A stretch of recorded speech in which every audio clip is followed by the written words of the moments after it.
mais qui va payer l'énorme facture de la sécurité des Sussex? Depuis qu'ils ont quitté la famille royale pour s'installer au Canada, si est-il la question qui brûle les lettres des Britanniques comme du peuple qui les a accueillis. Et d'un côté comme de l'autre, la colère est bien présente.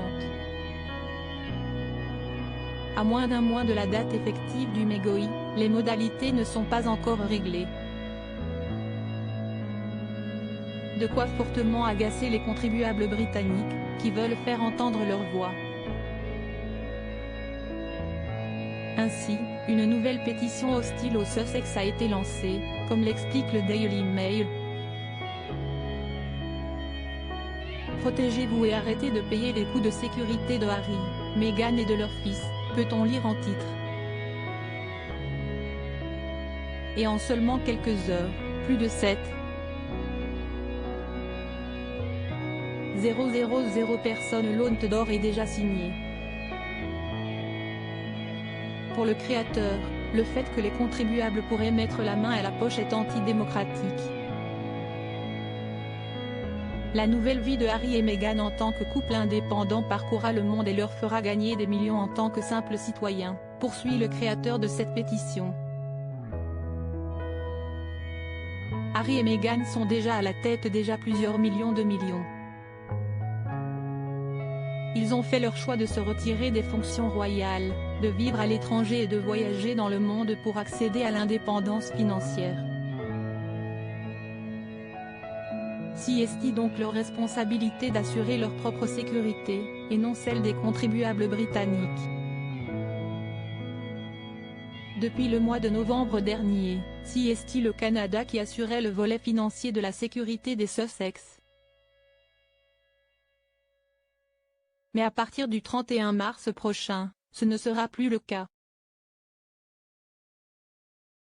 La police s'inquiète. Le duc et la duchesse de Sussex sont actuellement reconnus comme des personnalités protégées à l'international. Le Canada a pour obligation de fournir le personnel de sécurité nécessaire.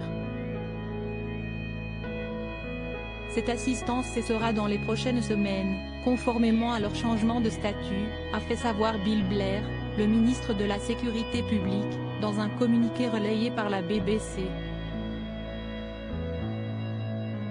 Le Canada ne veut donc plus s'acquitter de la facture, qui s'élève tout de même à près de 23 millions d'euros, et la couronne n'a aucune raison de le faire, maintenant que les Sussex ne font plus partie.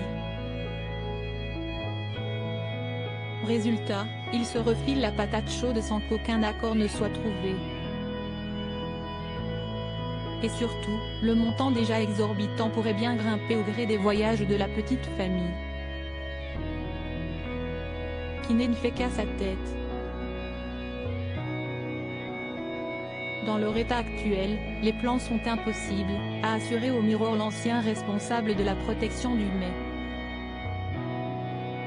La situation de Harry et Meghan a appelé à une déchirure complète du livre de règles et ils agissent comme si aucune des règles ne leur était applicable. Il y a déjà un grave manque d'officiers entraînés et cela ne fait qu'ajouter au malheur du Mai. Di Davis poursuivait, professionnellement, je suis très inquiet pour mes anciens collègues, mais sinon, en lisant entre les lignes, il semble que la pensée confuse et naïve de Harry et Meghan affecte beaucoup plus de gens qu'ils ne le pensent. Dans leur dernière déclaration, les Sussex ont laissé planer le doute sur l'implication des contribuables dans le coût de leur sécurité. Une chose évidente pour eux sur la base du profil public du duc en raison de sa naissance royale, de son service militaire, du profil indépendant de la duchesse.